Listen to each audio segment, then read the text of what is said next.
Wala siyang kuan. Toyo lang yan, walang lemon. Ba't lang lemon? Sabi ko may lemon. Wala nga. Sabi ko may lemon. Inote ko na may lemon. Nabuksan ko na. Walang lemon. Sige, maghanap ako dito. Maghanap ako.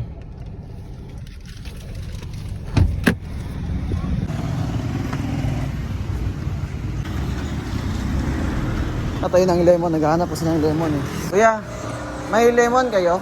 Bibili na lang ako ng lemon dito. Hindi ko na Magkano kuya? Ayun na. Bakit kuya? Naghahanap ng lemon. Kuya. So guys, binigay na lang ni kuya kasi alam niyang buntis ang misis sa dito. 2 lemon.